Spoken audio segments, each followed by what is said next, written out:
السلام علیکم. محمد عزیز صدیق اپنے پروگرام میں آسوس کے ساتھ حاضر خدمت ہے.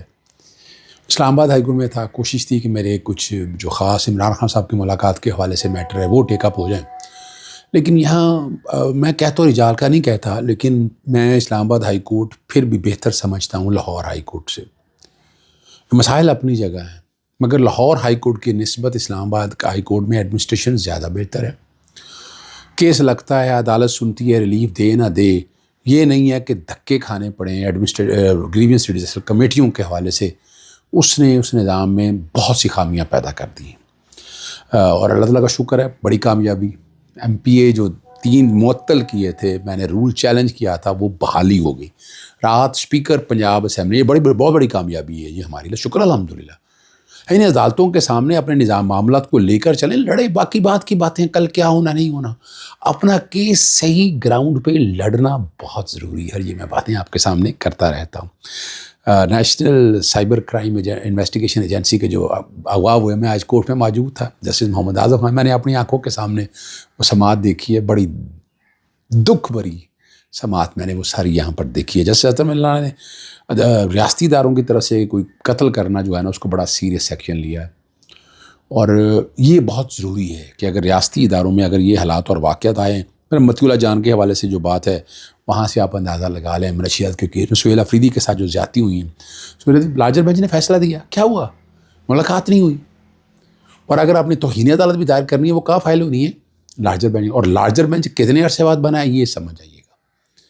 میں اس لیے پہلے دن سے ہی لارجر بینچ بننے کے خلاف تھا، اور لارجر بینچ سے ڈسپوزل نہیں چاہ رہا تھا. کوئی کوسچن آف لا نہیں، ہمیں چیلنج کرنا چاہیے. ہم نے کسی نے چیلنج نہیں کیا.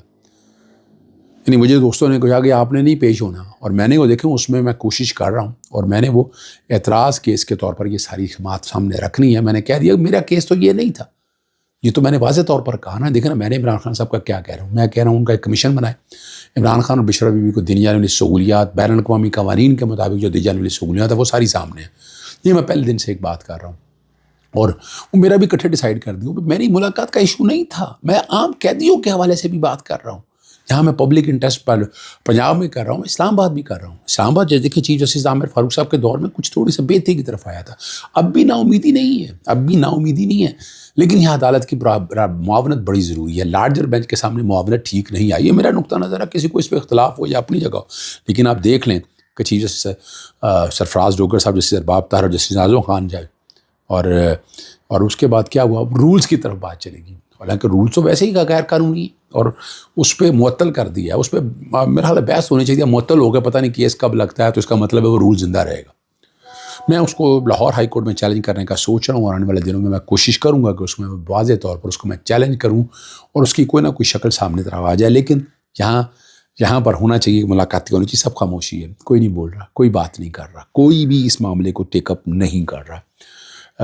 میں نے پتنگ بازی روکنے کے والے سے مراسلہ لکھا ہے. وہ پروگرام پسے پردہ کے اندر میں اس پہ گفتگو کروں گا. اس مراسلے کے اندر بیک گراؤنڈ پہ بھی آپ کے سامنے وہ چیزیں ساری میں چلا دوں گا تاکہ آپ کو اندازہ ہو جائے. منشیات برآمدگی کا کیس تھا. اچھا، پہلے لاہور ہائی کورٹ میں جسٹس محمد شفیع اور شیخ امتیاز محمود دونوں کی طرف سے رول 210 چیلنج کیا تھا، آمرانہ تھا. بار بار میں کہہ رہا ہوں، میرے ٹی وی آپ نے مختلف میڈیا سے ڈسکشن کرتے میرا وہ واضح طور پر سن لیا ہوگا. میرے نقطہ نظر بڑا کلیئر تھا. میں آج بھی سمجھتا ہوں کہ وہ رولز غیر قانونی ہیں. یعنی آپ جتنی مرضی ہے تو 15 کے داخلے 15 آپ سیٹنگ میں آ نہیں سکتے.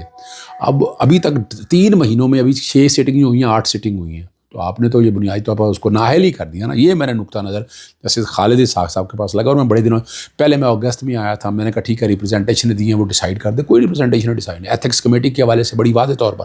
اور آج جو کہ میں اسلام آباد ہائی کورٹ میں تھا، آج انہوں نے رات گورنر نے، رات اسپیکر پنجاب اسمبلی نے تینوں کے تینوں نوٹیفیکیشن واپس لے لی اور ان کی رکنیت بحال کر دی.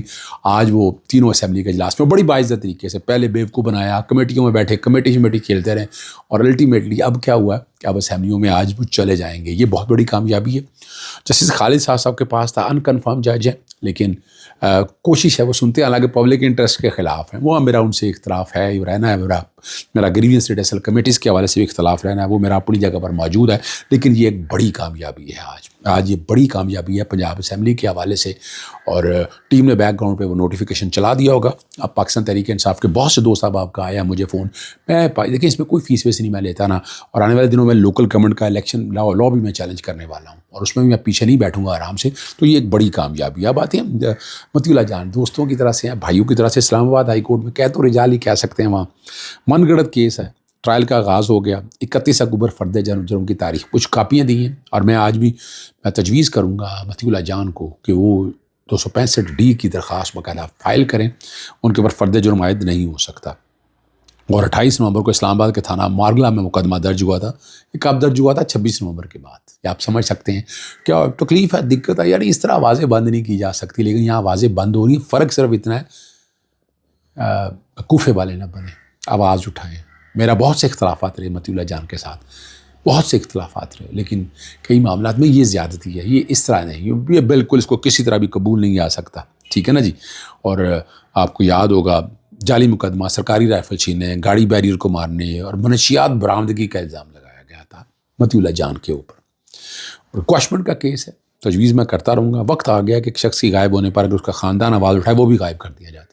یہ نیشنل کرائم ایجنسی، اور میں بتاؤں جب FIA سے یا نیشنل کرائم ایجنسی سے لوگ جب بھی کام کرتے تھے، عام لوگوں کو سوشل میڈیا کے اوپر زیادتیاں، لوگوں کو گھر سے اٹھا لینا، میں اس وقت کہا کرتا تھا کہ یہ ظلم کر رہے ہیں. یہ ظلم کی تازہ ترین مثال دیکھ لیں کہ وہ آفیسر اٹھا لیے گئے جو بڑے دبنگ آفیسر بنے تھے، اور آ کے انہوں نے کیا کچھ کیا تھا ریکارڈ کے اوپر ہے. لیکن آج وہ خود کہاں ہے؟ اور یہ نظام آپ کو بتائے گا آہستہ آہستہ. MP MN جو باتیں نہیں کر رہے، میں تو ججز کی حد تک بھی بات کر رہا ہوں. کل ججز بھی اس طرح ہوں گے کٹہرے کے اندر. یا اگر کوئی نہ سمجھے، نہ کچھ سیکھنا نہ چاہے یا سمجھنا نہ چاہے، میں بڑی میچ کورٹ کے اندر موجود ہے. ٹھیک ہے نا جی.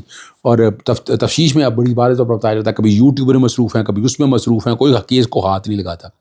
اور ایک وقت تھا جب اسلام آباد ہائی کورٹ میں پٹیشنیں لگتی تھیں، وہ بھی برآمد ہو جاتا، پیش ہو جاتا، کہیں نہ کہیں راستے میں جاتے مل جاتا. لیکن اب آپ کے سامنے موجود ہے. اور کوئی نہیں آج بھی ٹائم مانگ رہے کہ جناب واٹس ایپ کا ڈیٹا لینا ہے، اور یہ نارمل روٹین ہے، یہ کوئی نئی چیز نہیں ہے. اسلام آباد ہائی کورٹ یا ہائی کورٹس کو اس بارے میں بڑا کلیئرٹی کے ساتھ سامنے آئیں گے تو بڑا واضح طور پر آ جائے گا. انہوں نے کہا عثمان کی جو بیوی روزینہ ہے وہ پٹیشن دائر کرنے کے بعد غائب ہے. انہوں نے کہا ممکن ہے وہ والدین یا رشتہ داروں کے پاس چلی گئی ہوں. اور سوال بڑا مزیدار موجود ہے، اور کہ وہ ڈپٹی ڈائریکٹر جو ہے نا وہ ڈکی بائی کے کیس سے مصروف ہے. کیا ڈکی بائی کے کیس میں نکلا وہ بھی ہے. ٹھیک ہے، آپ نے اس میں سے بہت بڑا جوا لگانے والے، لیکن الٹیمیٹلی آپ کے ساتھ کیا ہے؟ منی لانڈرنگ میں یہ سارے لوگ اٹیچ ہیں ون وے اور دی ادر، کسی نہ کسی طرح سے ان کا یہ طریقہ کار بڑا واضح طور پر ہے. اور سارے آپ یہاں سے سمجھ سکتے ہیں کہ یہ نظام کس حد تک گر چکا ہے، اسلام کس حد تک تباہی و بربادی کی طرف چلا گیا، اور ہم خود ذمہ وار ہیں. آج بھی ہم نے مفاد عامہ میں پبلک انٹرسٹ میں ہماری ہائی کورٹوں نے خاص طور پر ہیبیس کارپس کی پٹیشن کو سیریس نہ لیا. یہ بہت بڑا ظلم ہے، بہت بڑا ظلم ہے، اور اس پہ سیریس لینا چاہیے. میں ان کا کام ہے، ہمارا کام تو آواز اٹھانا ہے، اور میں آواز اٹھاتا رہتا ہوں. میں کوشش کرتا رہوں کہ پن پوائنٹ کرتا رہوں، اور یہ میرا کام ہے. ایک اور بڑا زبردست معاملہ، لاہور اور باولپور سے خاتون اور کم سن بچیوں کے مبینہ اغوا کا جو معاملہ سامنے آیا، اور خاندان کے خلاف درج مقدمات کے اخراج کی درخواست پر آئی اسلام آباد DIG DG FIA DSP اور CIA منگل کو ذاتی حیثیت میں اسلام آباد ہائی کورٹ میں طلب کر لیا. کیا بازیاب ہو سکے نہیں، آپ سمجھ سکتے ہیں اس بات کو. اور یہ میں نے خود کورٹ کے سامنے یہ معاملہ میں نے دیکھا کس طرح سے بھاولپور سے کس طرح سے زیادتی، کس طرح سے پرچے بنے. اسلام آباد ہائی کورٹ کی پولیس کے بارے میں پہلے ایسا نہیں کہا جاتا، لیکن یہ بھی روایتی اسی ڈگر میں جل چکی ہے پولیس.